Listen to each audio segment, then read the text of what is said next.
श्री सौनक जी ने पूछा, सूत जी, सर्वज्ञ एवं सर्वशक्तिमान व्यास भगवान ने नारद जी का अभिप्राय सुन लिया, फिर उनके चले जाने पर उन्होंने क्या किया? श्री सूत जी ने कहा, ब्रह्म नदी सरस्वती के पश्चिम तट पर सम्याप्रास नाम का एक आश्रम है। वहाँ ऋषियों के यज्ञ चलते ही रहते हैं। वहीं व्यास जी का अपना आश्रम है। उसके चारों ओर बेर का सुंदर वन है। उस आश्रम में बैठकर उन्होंने आचमन किया और स्वयं अपने मन को समाहित किया। उन्होंने भक्ति योग के द्वारा अपने मन को पूर्णतया एकाग्र और निर्मल करके आदि पुरुष परमात्मा और उनके आश्रय से रहने वाली माया को देखा। इसी माया से मोहित होकर यह जीव तीनों गुणों से अतीत होने पर भी अपने को त्रिगुणात्मक मान लेता है और इस मान्यता के कारण होने वाले अनर्थों को भोगता है। इन अनर्थों की शांति का साक्षात साधन है केवल भगवान का भक्ति योग। परंतु संसार के लोग इस बात को नहीं जानते। यही समझकर उन्होंने इस परमहंसों की संहिता श्रीमद् भागवत की रचना की।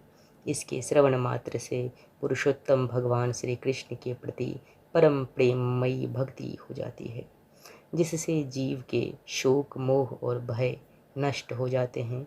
उन्होंने इस भागवत संहिता का निर्माण और पुनरावृत्ति करके इसे अपने निवृत्ति परायण पुत्र श्री सुखदेव जी को पढ़ाया।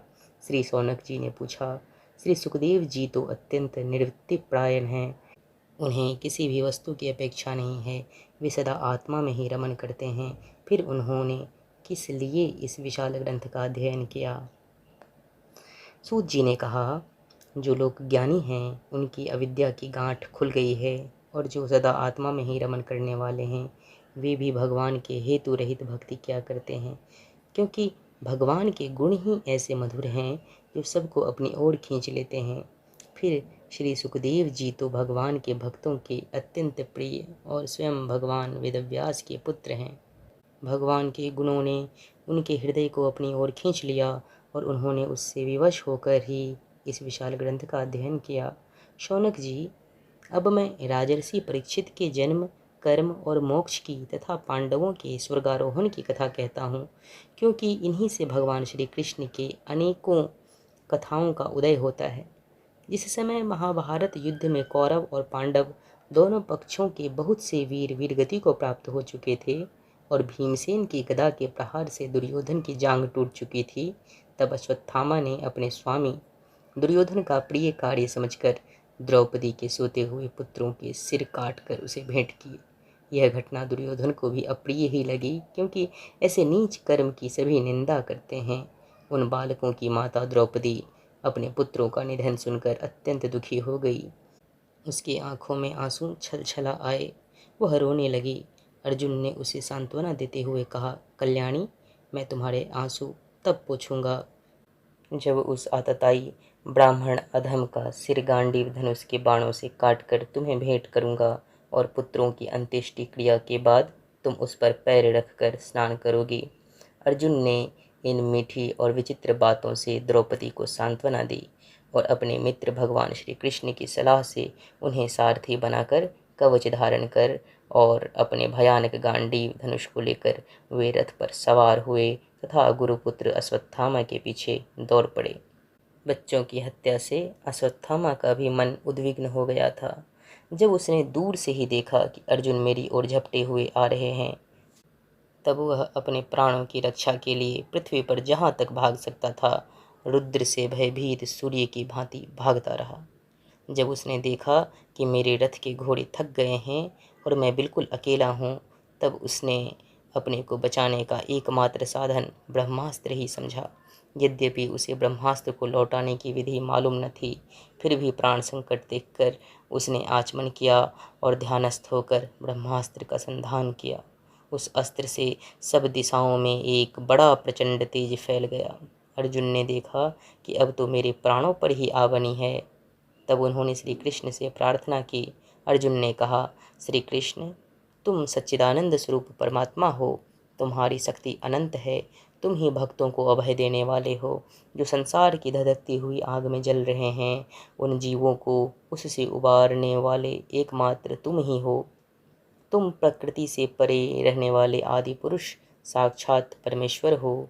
अपनी चित्त शक्ति से बहिरंग और त्रिगुणमयी माया को दूर भगाकर अपने अद्वितीय स्वरूप में स्थित हो।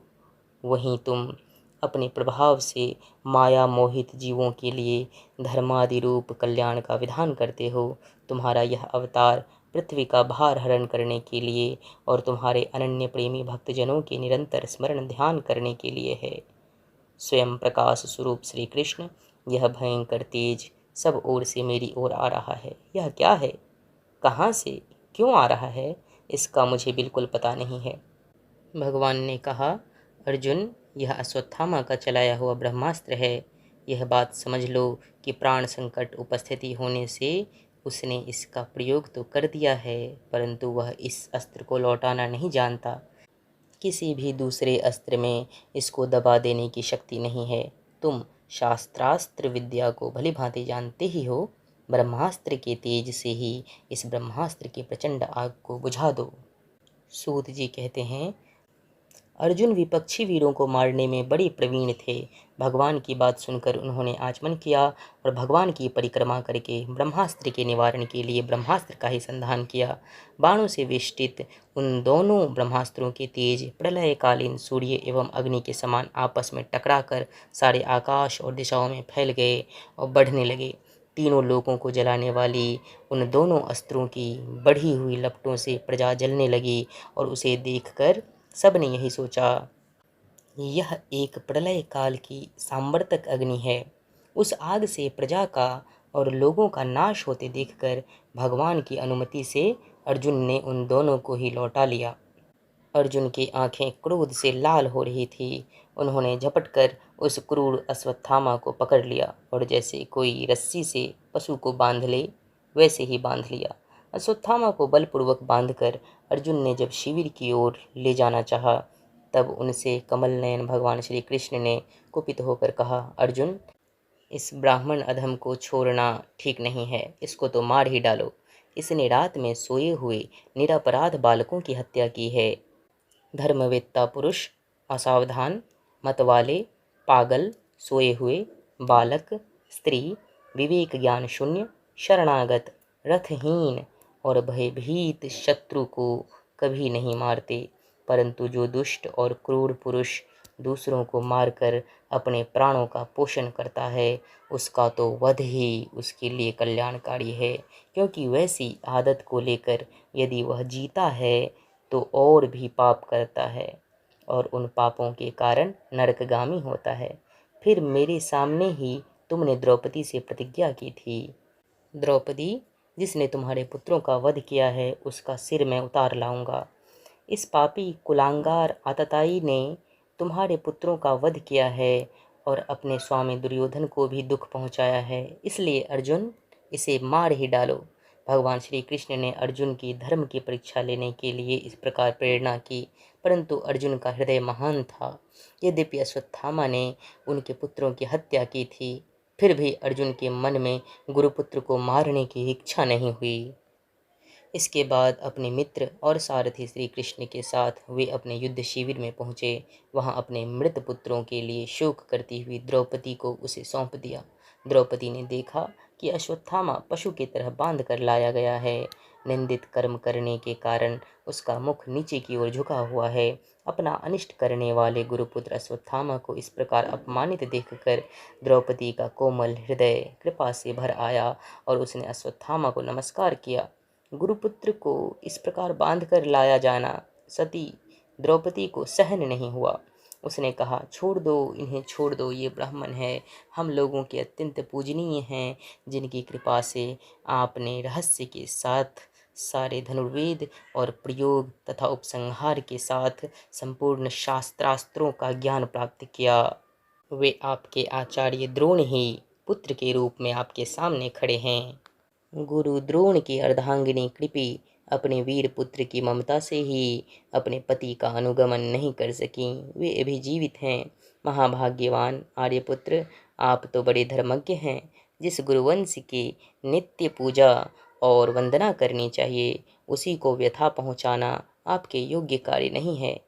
जैसे अपने बच्चों के मर जाने से मैं दुखी होकर रो रही हूँ, और मेरी आँखों से बार बार आंसू निकल रहे हैं, वैसे ही इनकी माता पतिव्रता गौतमी न रोएं। जो उच्छृंखल राजा अपने कुकृत्यों से ब्राह्मण कुल को कुपित कर देते हैं, वह कुपित ब्राह्मण कुल उन राजाओं को सपरिवार शोकाग्नि में डालकर शीघ्र ही भस्म कर देता है। सूत जी ने कहा, शौनकादि ऋषियों, द्रौपदी की बात धर्म और न्याय के अनुकूल थी, उसमें कपट नहीं था, करुणा और समता थी। अतएव राजा युधिष्ठिर ने रानी के इन हित भरे श्रेष्ठ वचनों का अभिनंदन किया। साथ ही नकुल, सहदेव, सात्यकी, अर्जुन, स्वयं भगवान श्री कृष्ण और वहाँ पर उपस्थित सभी नर नारियों ने द्रौपदी के बात का समर्थन किया। उस समय क्रोधित होकर भीमसेन ने कहा, जिसने सूते हुए बच्चों को न अपने लिए और न अपने स्वामी के लिए बल्कि व्यर्थ ही मार डाला, उसका तो वध ही उत्तम है। भगवान श्री कृष्ण ने द्रौपदी और भीमसेन की बात सुनकर और अर्जुन की ओर देखते हुए कहते हैं, पतित ब्राह्मण का भी वध नहीं करना चाहिए और आतताई को मार ही डालना चाहिए। शास्त्रों में मैंने ही दोनों बातें कही हैं, इसलिए मेरी दोनों आज्ञाओं का पालन करो। तुमने द्रौपदी को सांत्वना देते समय जो प्रतिज्ञा की थी, उसे भी सत्य करो। साथ ही भीमसेन, द्रौपदी और मुझे जो प्रिय है वो भी करो। सूत जी कहते हैं, अर्जुन भगवान के हृदय की बात तुरंत ताड़ गए और उन्होंने अपनी तलवार से अश्वत्थामा के सिर की मणि उसके बालों के साथ उतार ली। बालकों की हत्या करने से वह श्रीहीन तो पहले ही हो गया था, अब मणि और ब्रह्मतेज से भी रहित हो गया। इसके बाद उन्होंने रस्सी का बंधन खोलकर उसे शिविर से निकाल दिया। मूंड देना, धन छीन लेना और स्थान से बाहर निकाल देना, यही ब्राह्मण अधमों का वध है। उनके लिए इससे भिन्न शारीरिक वध का विधान नहीं है। पुत्रों की मृत्यु से द्रौपदी और पांडव सभी शोकातुर हो रहे थे। अब उन्होंने अपने मरे हुए भाई बंधुओं की दाह आदि अंत्येष्टि क्रिया की।